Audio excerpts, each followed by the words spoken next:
अस्सलाम वालेकुम, मैं हूँ अमना यासीन और आप देख रहे हैं मेरा यूट्यूब चैनल।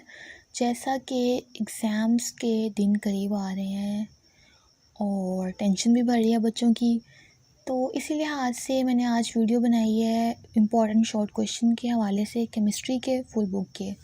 तो इसमें चैप्टर वाइज इम्पॉर्टेंट क्वेश्चन जो कि पास पेपर में भी आए हुए हैं और वैसे भी बोर्ड के लिहाज से अहम है, उनका जिक्र किया गया है। तो स्टार्ट कर लेते हैं वीडियो को। सबसे पहले चैप्टर नंबर 9, इसके कुछ क्वेश्चन हैं 10। सबसे पहले write two microscopic property of forward and reverse section. आपने ये आपको अलग अलग से सवाल आएगा, 2 प्रॉपर्टीज़ आपने लिखनी होंगी फॉरवर्ड और रिवर्स सेक्शन की। उसके बाद है what is mean by static equilibrium.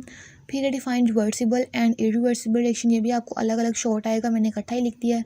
फिर चौथा सवाल बहुत ही इंपॉर्टेंट है, how dynamic equilibrium is established.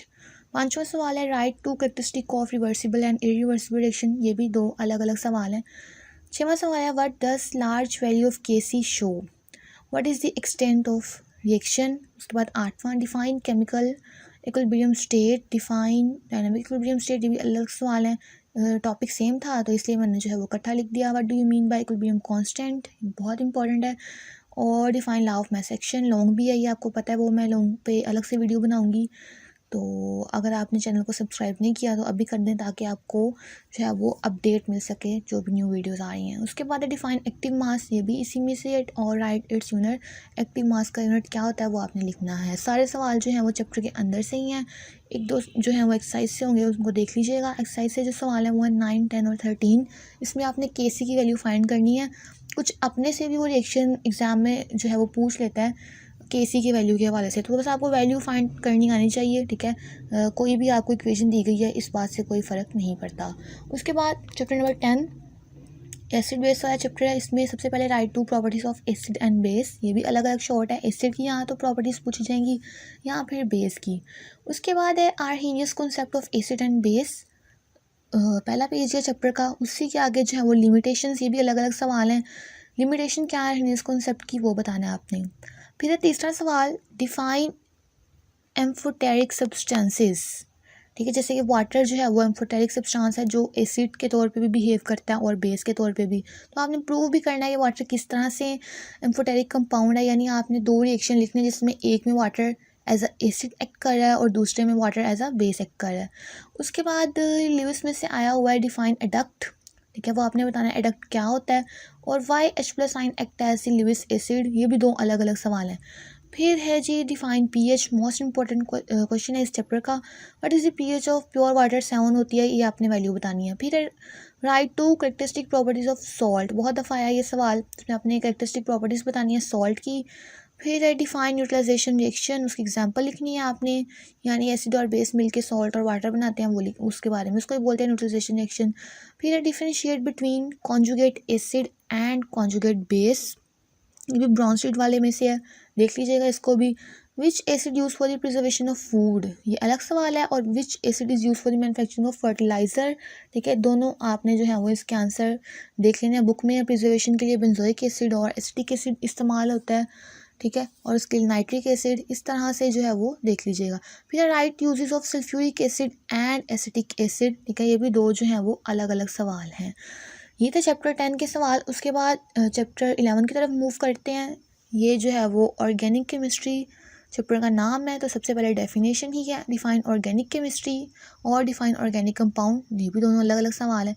Define structure formula and condense formula, ये भी दोनों अलग अलग सवाल हैं और दोनों की आपने एग्जांपल्स भी करनी है। फिर differentiate between homocyclic and heterocyclic, important short question है, ठीक है। डिफरेंशिएट जब आपने करना है तो एटलीस्ट 2 डिफरेंस लिखने हैं क्योंकि आपको 2 नंबर का शॉर्ट आ रहा है। उसके बाद है जी define aromatic compounds. Aromatic compound कौन से कंपाउंड होते हैं जिनमें रिंग होती है, अरोमा लाइक स्मेल, उनको बोलते हैं एरोमेटिक कंपाउंड्स की एग्जांपल देनी है। पांचवा सवाल, इन तीनों को इकट्ठा करके लिख दिया, 3 सवाल हैं बेसिकली। डिफाइन कोल, कोयला क्या होता है, कोल क्या है, हाउ कोल इज़ फॉर्म्ड, ठीक है, कोयला किस तरह से बनता है। और आपने इसकी क्लासिफिकेशन लिखनी है। क्लासिफिकेशन में जो 4 इसकी टाइप्स हैं, पीट, लिग्नाइट, वो चारों जो है वो क्लासिफिकेशन में आ जाएंगी और ये लॉन्ग में भी इस तरह से आ सकता है। फिर है जी डिफाइन कोल तार, ये भी अलग शॉर्ट है। और कार्बनाइजेशन, ये भी कोल वाले टॉपिक में ही है, ये भी अलग से जो है वो शॉर्ट क्वेश्चन है। उसके बाद है जी define natural gas, natural gas क्या है, और आपने उसकी इम्पोर्टेंस बतानी है। ये भी दो जो हैं वो अलग अलग ही सवाल हैं। डिफाइन कैटिनेशन, ये भी अलग शॉर्ट है। डिफाइन आइसोमरिज्म, बहुत इंपॉर्टेंट है दोनों, और इन दोनों की एग्जांपल्स, ठीक है, डेफिनेशन के साथ आपको पता है आपने एग्जांपल जो है वो ज़रूर लिखनी होती है। उसके बाद 9 क्वेश्चन है write two characteristic of homologous series. Homologous series वाले टॉपिक में ही है, इसकी 2 कैरेक्टरिस्टिक शॉर्ट में आ सकती हैं आपको।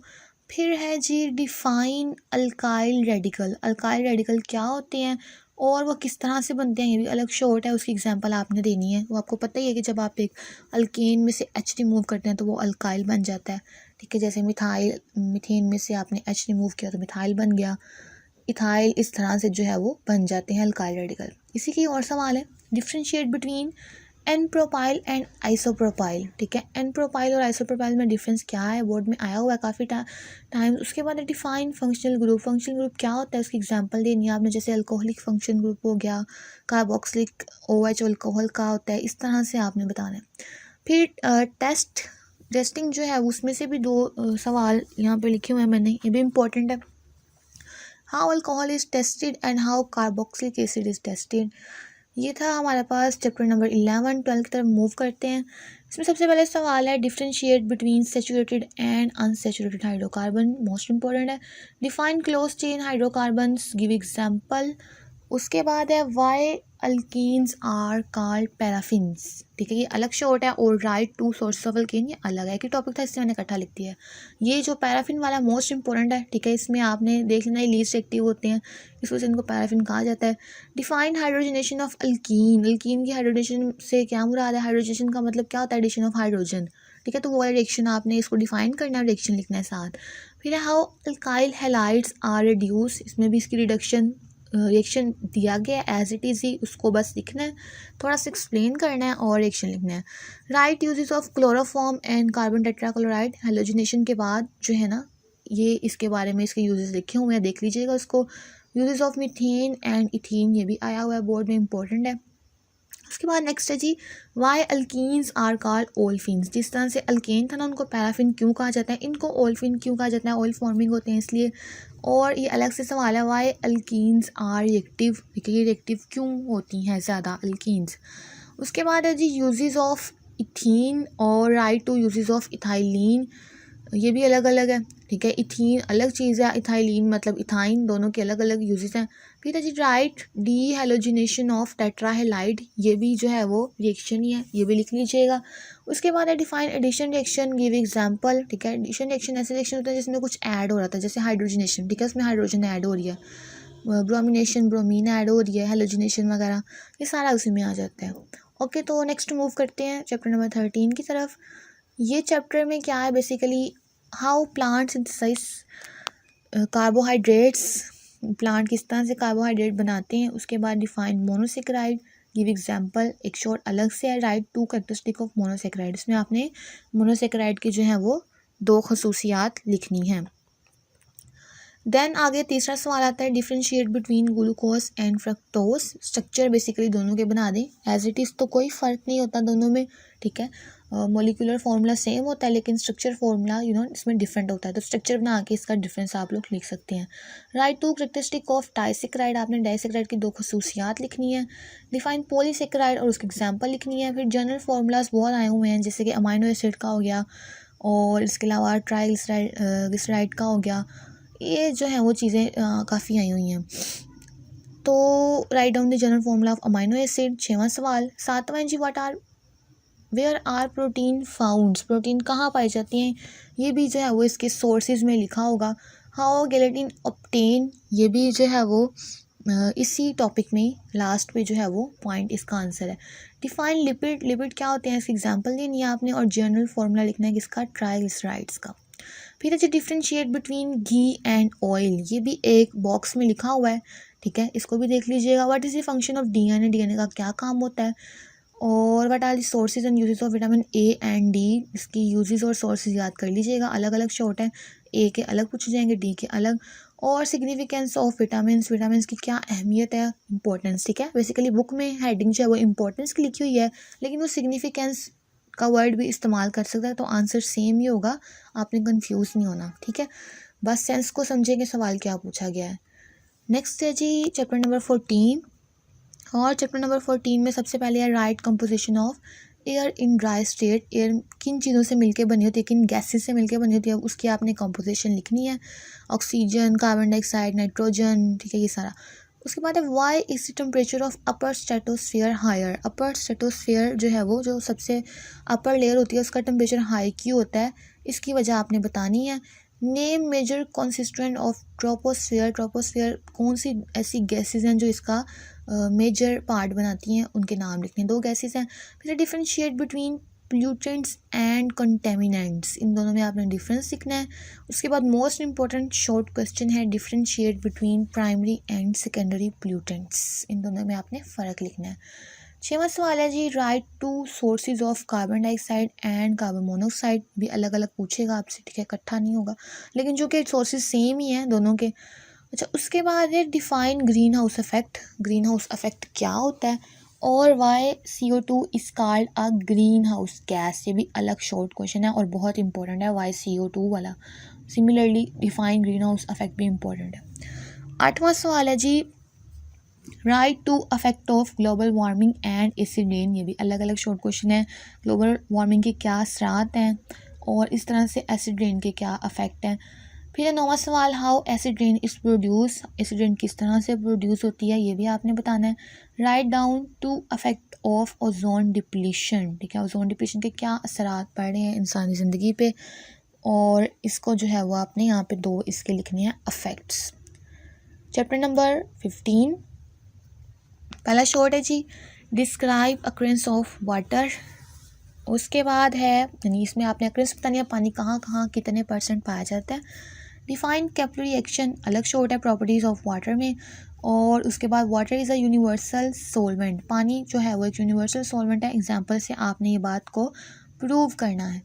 फिर है जी explain non polar compound are insoluble in water. Sorry, यहाँ पे इनसोल्युबल आएगा तो वो उसमें आपने वजह बतानी है कि क्यों सॉल्युबल नहीं होते, ठीक है। यहाँ पे थोड़ी मिस्टेक हो गई है मुझसे, इनसॉल्युबल यहाँ पे आएगा, उसको देख लीजिएगा आप लोग क्यों नहीं सॉल्युबल होते। हाइड्रोजन बॉन्डिंग नहीं होती है उनमें, ठीक है, वो लाइक डिजोल्व लाइक का भी जो है वो एक प्रिंसिपल होता है। खैर, उसके बाद है differentiate between soft water and hard water. Important short question है, ठीक है। डेफिनेशन भी आपसे पूछी जा सकती है। यहाँ पे जो भी मैंने डिफरेंशिएट के क्वेश्चन लिखे हुए हैं बेसिकली वो आप डिफाइन में भी आपसे पूछे जा सकते हैं। फिर जी आपने डिफरेंशिएट करना है temporary hardness and permanent hardness, दोनों में क्या फ़र्क है ये बताना है। खैर, उसके बाद है describe chemistry of removing hardness of water by boiling, ठीक है, ये भी एक शॉर्ट है। और सिमिलरली इस तरह का और short describe chemistry of removing hardness of water by Clark method, ठीक है। दोनों को जो है वो आपने यहाँ पे डिस्क्राइब करना है कि बॉइलिंग से किस तरह से हम हार्डनेस रिमूव कर सकते हैं और क्लार्क मेथड के जरिए किस तरह से हार्डनेस को रिमूव किया जा सकता है। देन है जी what do you mean by boiler scales, क्या होते हैं उनके बारे में बताना है और उनको हम किस तरह से ख़त्म कर सकते हैं बताना है। फिर है जी write disadvantages of detergent. Detergent के क्या नुकसानात हैं वो बताना है आपने, ठीक है। ये प्लांट की लाइफ पे, ह्यूमन की लाइफ पे, सब कुछ बताना है आपने। Describe chemistry of swimming pool cleanliness, ठीक है, ये भी आपने बताना है कि इसके अंदर क्या केमिस्ट्री इन्वॉल्व है। और इसी का ही एक जो हो सकता है क्वेश्चन डिवाइन क्लोरिनेशन, ये क्लोरिनेशन का प्रोसेस इस्तेमाल होता है स्विमिंग पूल को क्लीन करने के लिए, तो ये इस तरह से 2 सवाल पूछे जा सकते हैं। देन है why are pesticide use, pesticide को किस लिए इस्तेमाल किया जाता है। फिर कुछ डिजीज़ लिखी हुई हैं वाटर बोर्न डिजीज़, और उनमें जो है वो डाइसेंट्री, कॉलेरा, जॉन्डिस, टाइफाइड, ठीक है, ये सारी डेफिनेशन जो है वो इम्पोर्टेंट है। इस तरह की प्रिवेंशन भी हैं, उसको भी देख लीजिएगा, वो भी इम्पोर्टेंट एक शॉर्ट क्वेश्चन है। मूविंग टूवर्ड चैप्टर नंबर 16, और इसमें लास्ट चैप्टर है इस बुक का, ठीक है, चैप्टर नंबर 16। इसमें देखें कौन से क्वेश्चन आए हुए हैं। डिफाइन मिनरल एंड ऑर्स, ये भी अलग अलग है। डिफाइन गैंग एंड मेटलर्जी, ये भी अलग अलग शॉर्ट क्वेश्चन है। Similarly what is gravity separation, ठीक है, ग्रेविटी सेपरेशन क्या है उसको डिफाइन करना है। और इलेक्ट्रोमैग्नेटिक सेपरेशन, उसकी भी डेफिनेशन इंपॉर्टेंट शॉर्ट है। देन व्हाट इज रोस्टिंग और how roasting is carried out, ये भी अलग अलग शॉर्ट है। रोस्टिंग किस तरह से की जाती है, प्रोसेस के बारे में बताना है आपने। What is the principle of solar process, solar process का प्रिंसिपल क्या है। Then what are the raw material for Solvay process, इसके लिए कौन से रॉ मटेरियल जो है वो यूज़ होते हैं।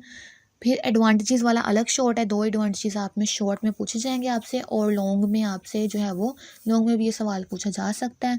उसके बाद है जी difference between slag and matte, इसमें आपने डिफरेंस करना है। How ammonia is recovered from solar process, ये भी जो सोलर प्रोसेस है उसका लास्ट जो है वो पॉइंट है, उसी के बारे में जो है वो पूछा गया सवाल बना आगे कि how ammonia is recovered from solar process. Then है जी define petroleum and crude oil, दोनों की डेफिनेशन डिफरेंस भी आ सकता है। उसके बाद है uses of fuel oil and kerosene oil, दोनों के यूजेस पूछे गए हैं। और लास्ट पे डिफाइंड रेजिडुअल ऑयल, ठीक है। इसके अलावा इस चैप्टर में फ्रैक्शनल डिस्टिलेशन का भी शॉर्ट इंपॉर्टेंट है। तो ये सारे जो थे वो मोस्ट इंपॉर्टेंट शॉर्ट क्वेश्चन थे 10 क्लास केमिस्ट्री की बुक से। होप्स हो कि वीडियो आपके लिए बहुत इंफॉर्मेटिव रहेगी, और मज़ीद इस तरह की वीडियोस देखने के लिए, लाइक साइंस सब्जेक्ट के बारे में, बायो फिज़िक्स के इंपॉर्टेंट शॉर्ट क्वेश्चन देखने के लिए आप चैनल को सब्सक्राइब करें। इंशाल्लाह आपको उन तमाम टॉपिक्स से भी वीडियो मिलेगी। Thank you so much for watching this video. अल्लाह हाफिज़।